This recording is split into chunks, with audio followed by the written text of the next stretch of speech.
నమస్తే తెలుగు వన్ న్యూస్కి స్వాగతం. ఏం జరిగిందో ఎక్కడ భయపడ్డారో లేక కంగారు పడిపోయారో తెలియదు కానీ పెద్దిరెడ్డి మిథున్ రెడ్డి హైకోర్టును ఆశ్రయించారు నిన్న ముందస్తు బెయిల్ ఇవ్వమని.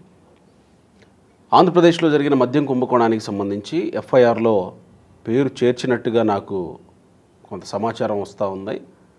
సో ముందస్తుగా నాకు బెయిల్ ఇవ్వండి అని హైకోర్టుకి వెళ్ళిపోయారు. అఫ్సాన్ రాయేష్ గారు ఉన్నారు, ప్రముఖ రాజకీయ సామాజిక విశ్లేషకులు. రాజేష్ గారు, పెద్దిరెడ్డి మిథున్ రెడ్డి ముందుగానే అంటే ఎఫ్ఐఆర్లో ఉందా లేదా పోలీసులు ఏమైనా నోటీసులు ఇచ్చారా, ఇవన్నీ ఏమీ లేకుండానే హైకోర్టుకి వెళ్ళిపోయి ముందస్తు బెయిల్ ఇవ్వమంటే ఏంటి? తొందరపడే ఒక కోయిలు ముందే కూసింది అని చెప్పని మధ్యంతర ముందస్తు బెయిల్ ఇవ్వమని చెప్పని కోర్టుకు వెళ్ళాడు అతను. పార్లమెంటు సమావేశాలు జరుగుతున్న నేపథ్యంలో, నేను పార్లమెంటు సమావేశాలకి హాజరు కావాల్సి ఉన్న నేపథ్యంలో ఈలోగా నన్ను ఏమైనా అరెస్ట్ చేస్తానికి ఆస్కారం ఉందేమో అని చెప్పని మధ్యంతర బెయిల్ ఇవ్వమన్నాడు.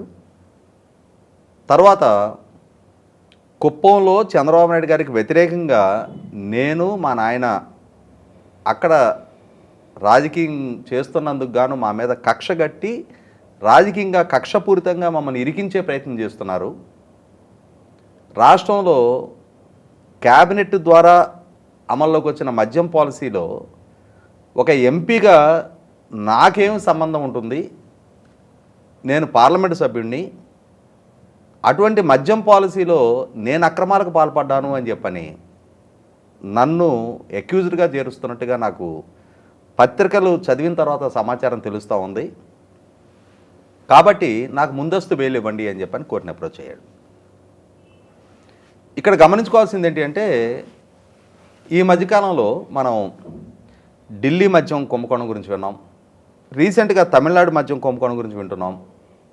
అలాగే ఆంధ్రప్రదేశ్ రాష్ట్రంలో జరిగిన మద్యం అక్రమాల కుంభకోణాల, దాన్ని ఏ పేరుతో పిలిచినా కూడా ఇది mother of all the scams అని చెప్పుకుంటున్నారు. భారతదేశంలో జరిగిన మద్యం కుంభకోణాలు అన్నిటిలోకి కూడా ఇది చాలా పెద్ద కుంభకోణం. బహుశా నేను అనుకోవటం అన్ని రాష్ట్రాల్లో జరిగిన అక్రమాలని కలగలిపినా కూడా ఇన్ని వేల కోట్ల రూపాయల అక్రమాల స్థాయి కుంభకోణాలు కాదు అవన్నీ పిల్లబచ్చాలు అని చెప్పుకుంటున్నారు. ఇంకా పచ్చిగా మాట్లాడుకుంటే మన ఊర్లో భాషల్లో ఇటువంటి పరిస్థితుల్లో మిథున్ రెడ్డి గారు ఏం చెప్తున్నారు? క్యాబినెట్ ద్వారా ఆమోదం పొందిన మద్యం పాలసీ అంటున్నారు ఆయన. ఇవాళ ఢిల్లీ మద్యం కుంభకోణంలో కవిత గారు అరెస్ట్ అయినా, శరచంద్రారెడ్డి అరెస్ట్ అయినా, అభిషేక్ బోయినపల్లి అరెస్ట్ అయినా, పిళ్ళయ్య అరెస్ట్ అయినా, ఆడిటర్ బుచ్చిబాబు అరెస్ట్ అయినా, అక్కడ మనీష్ సిసోడియా అయినా, చివరికి కేజ్రీవాల్ గారు అరెస్ట్ అయినా కూడా మద్యం పాలసీ మార్పు చేర్పులు ట్రేడర్స్కి అనుకూలంగా చేశారనేది ఆరోపణ. అక్కడ ఇవాళ ఆంధ్రప్రదేశ్ రాష్ట్రంలో వస్తున్న ఆరోపణ పాలసీ రూపకల్పనలో పెద్దిరెడ్డి మిథున్ రెడ్డి ఇన్వాల్వ్మెంట్ ఉందనేది కాదు. పాలసీ క్యాబినెట్ ఒక నిర్ణయం తీసుకుంది, 2019 నవంబర్లో ఒక నిర్ణయం తీసుకుంది. వన్స్ ఆ పాలసీ డిజైన్ అయిన తర్వాత, ఇంప్లిమెంట్ అయిన తర్వాత ఆ ఆపరేషన్లో జరిగిన అవినీతి గురించి జగన్మోహన్ రెడ్డి గారి ప్రభుత్వం మద్యం రీటైల్ అమ్మకాలు ప్రభుత్వ షాపుల్లోనే జరగాలనే ఉద్దేశంతో ఒక పాలసీని ఇంప్లిమెంట్ చేసి అప్పటి వరకు ప్రైవేటు వ్యాపారుల చేతిలో వైన్ షాప్స్ ఉండేవి. అంటే ఆ రీటైల్ అమ్మక వ్యవస్థ మొత్తాన్ని ప్రభుత్వ ఆధీనంలోకి తీసుకొచ్చి ప్రభుత్వమే షాపులు నిర్వహిస్తూ, ప్రభుత్వమే కాంట్రాక్ట్ అవుట్సోర్సింగ్ ఎంప్లాయీస్ని సేల్స్ బాయ్స్గా అపాయింట్ చేసి, ఆబ్వియస్లీ వైసీపీ కార్యకర్తలే ఉంటారు. డిస్టిలరీస్ నుంచి బ్రోవరేజెస్ కార్పొరేషన్ ప్రొక్యూర్ చేసిన బ్రాండ్స్ రీటైల్ షాపులకు వచ్చి, ఆ రీటైల్ షాపుల ద్వారా అమ్మకం జరిగి ప్రభుత్వ ప్రపోర్షన్ ఆఫ్ అమౌంట్ ప్రభుత్వానికి వెళ్ళాలి. ఈ కన్సాలిడేటెడ్ అమౌంట్ని ప్రభుత్వానికి జమ చేస్తే అన్ని షాపులకు సంబంధించిన సేల్ కన్సిడరేషన్ అమౌంట్, ఆ అమౌంట్లో నుంచి డిస్టిలరీస్కి చెల్లించాల్సిన చెల్లింపులు ప్రభుత్వం చెల్లిస్తుంది. అయితే ఇక్కడ జరిగింది ఏంటి? అప్పటి వరకు అమల్లో ఉన్న బ్రాండ్లని కాదు అని చెప్పని జగన్మోహన్ రెడ్డి గారి ప్రభుత్వం బ్రోరేజెస్ కార్పొరేషన్ ద్వారా వైసీపీ నాయకుల ద్వారా నిర్వహణ జరుగుతూ ఉన్న డిస్టిలరీస్లో తయారవుతున్న బ్రాండ్లని ప్రభుత్వ మద్యం షాపుల్లో అమ్మే ప్రాసెస్ బిగిన్ చేశారు. ఈ ప్రాసెస్ బిగిన్ చేసినప్పుడు కూడా ఏ బ్రాండు ఎంత క్వాంటిటీ బ్రోరేజెస్ కార్పొరేషన్ ద్వారా ఏ రోజు ప్రొక్యూర్ అవ్వాలి అనేది ఈ వైసీపీ నాయకులు డిక్టేట్ చేశారు. ఇవాళ so and so boom boom అనేది ఇన్ని కార్టన్లు బ్రోరేజెస్ కార్పొరేషన్కి రావాలి, దాని ద్వారా ఏ షాప్కి ఎంత క్వాంటిటీ వెళ్ళాలి, రేపు ఏ క్వాంటిటీ అమ్మించాలి, ఎల్లుండి ఏది అమ్మించాలి అనేది ఇక్కడ అన్ని డిస్టిలరీస్కి సమన్యాయం దక్కేటట్టుగానో లేదు అని అంటే తమకి అధికంగా మామూళ్ళు ఇచ్చేవాళ్ళను ఎంటర్టైన్ చేశారు అని కదా ఆరోపణ. ఎందుకు ఆ పర్టికులర్ డిస్టిలరీస్కి ప్రభుత్వం వైపు నుంచి అనీవెన్ ఫేవర్ జరుగుద్ది? వాళ్ళకి కావాల్సిన కిక్ బ్యాక్స్ అందిస్తే ఆ అందించే ప్రాసెస్లో ఏం చేశారు, వైన్ అంటే లిక్కర్కి సంబంధించి కాటన్కి ఆయా బ్రాండ్లని దృష్టిలో పెట్టుకొని 150 రూపాయల నుంచి 450 రూపాయల దాకా మామూలు వసూలు చేశారు. బీర్ మీద కాటన్ కింద వసూలు చేశారు. ఈ వసూలు చేసిన దీన్ని కసిరెడ్డి రాజశేఖర్ రెడ్డి అనే ఒక జగన్మోహన్ రెడ్డి గారి ప్రభుత్వంలో ఫార్మర్ ఐటీ అడ్వైజర్గా ఉన్నాడు. పైగా ఇతనికి జగన్మోహన్ రెడ్డి గారి ప్రభుత్వంలో ఇంకొక లబ్ధి కూడా చేకూరింది. ఎంతసేపటికి ఐటీ అడ్వైజర్ అంటున్నారు తప్ప జగన్మోహన్ రెడ్డి గారి మానసపుత్రికైన వాలంటీర్ వ్యవస్థ, ఆ వాలంటీర్ వ్యవస్థని మానిటరింగ్ అండ్ ట్రైనింగ్ అంటే ఒక లక్ష్యాన్ని నిర్దేశించి ఒక కంపెనీతో అగ్రిమెంట్ చేసుకుంది. యూనికాన్ కన్సల్టెన్సీ అని చెప్పిన కంపెనీతోటి వాలంటీర్ వ్యవస్థని మానిటరింగ్ అండ్ ట్రైనింగ్ చేసే ఫీల్డ్ ఆపరేటింగ్ ఏజెన్సీ అని చెప్పని ఒక పేరు పెట్టి ఈ కసిరెడ్డి రాజ్కు సంబంధించిన యూనికాన్ కన్సల్టెన్సీ కంపెనీతోటి అగ్రిమెంట్ చేసుకొని సంవత్సరానికి 68 కోట్ల రూపాయలు జగన్మోహన్ రెడ్డి గారి ప్రభుత్వం అతనికి చెల్లించింది. ఆయన ఏం మానిటర్ చేసి ఏం ట్రైనింగ్ ఇచ్చాడు వాలంటీర్లకి, ఎప్పుడు ఇచ్చాడు, ఎక్కడ ట్రైనింగ్ ఇచ్చాడు? 5 సంవత్సరాల్లో 340 కోట్లు అతను కట్టబెట్టారు. సంవత్సరానికి 68 కోట్ల చొప్పున కట్టబెట్టినందుకు ప్రతిఫలంగా దక్కింది ఏంటి అంటే ఈ మద్యం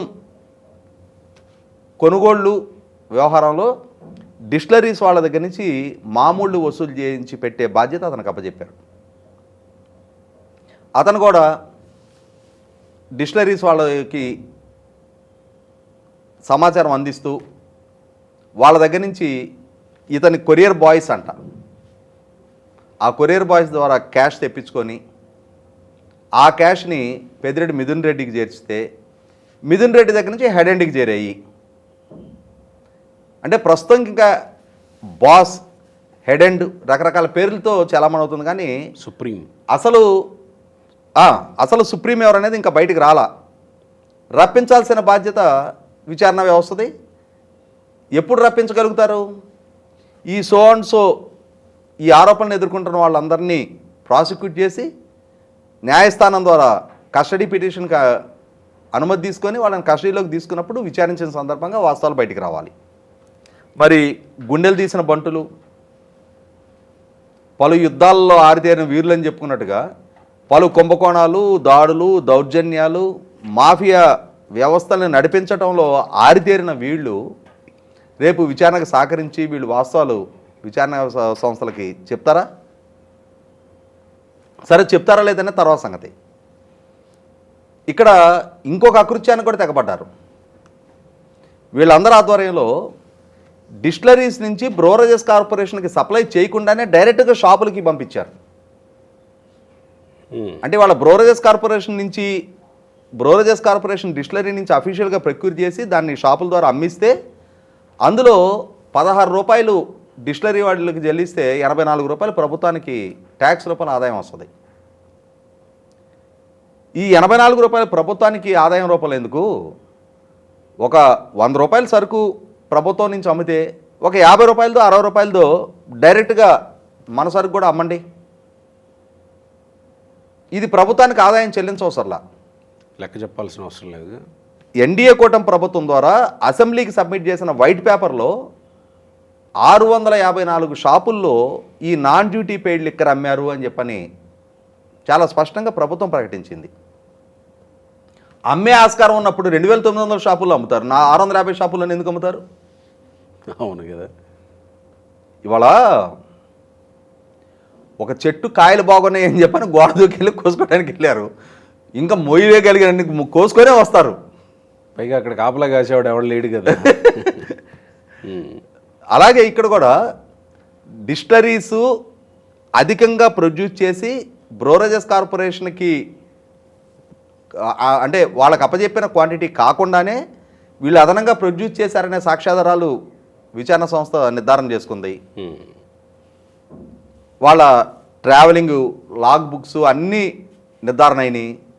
వేల కోట్ల రూపాయల కుంభకోణం జరిగింది, దోపిడీ జరిగింది అనేది స్పష్టమైన సాక్ష్యాధారాలతో నిర్ధారణ అయినాయి. ఇన్ని సాక్ష్యాధారాలతో నిర్ధారణ అయిన తర్వాత పైగా విజయసాయిరెడ్డి బయటకు వచ్చి కసిరెడ్డి రాజే కర్త కర్మ క్రియ అని చెప్పని చెప్తున్న నేపథ్యంలో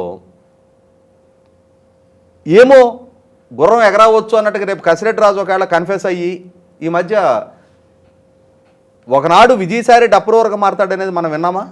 అవును. ఇవాళ విజయసాయిరెడ్డి ఏమంటున్నాడు, ఏ అంశంలో సరే నేను చెప్తాను, నన్ను పిలవండి విచారణకు అంటున్నాడు.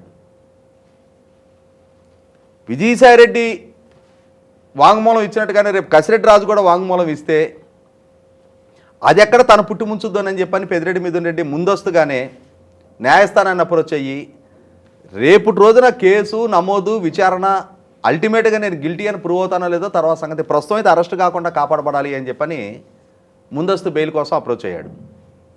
అయితే ఇక్కడ న్యాయస్థానాలు కూడా ఒక పక్క ఇటువంటి ఆరోపణల నేపథ్యంలో రాష్ట్ర ముఖ్యమంత్రిగా ఉన్న కేజ్రీవాల్ గారిని నెలల తరబడి జైల్లో ఉంచిన అంశం కళ్ళ ముందు కనిపిస్తూ ఉన్నప్పుడు ఇంకొక రాష్ట్రంలో ఇదే విధమైన ఆరోపణలు ఎదురవుతున్న నేపథ్యంలో అక్కడ న్యాయస్థానాలకి భిన్నమైన తీర్పులు ఇక్కడ ఇవ్వడానికి ఆస్కారం లేదు, ఇవ్వకూడదు కూడా.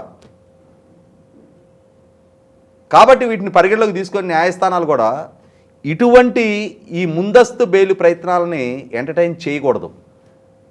వేల కోట్ల రూపాయల అవినీతికి పాల్పడ్డారు అని చెప్పని ఆరోపణలు ఎదుర్కొంటూ ఉన్నప్పుడు, ప్రభుత్వం విచారణలో నిర్ధారణ చేసుకుంటూ ఉన్నప్పుడు, ప్రభుత్వానికి స్పష్టమైన సాక్ష్యాధారాలు దొరుకుతూ ఉన్నప్పుడు విచారణకు సహకరించని ప్రతిబంధకాలు కల్పించే ఇటువంటి కుయుక్తులకు ఆస్కారం ఎట్టి పరిస్థితులు ఇవ్వకూడదు.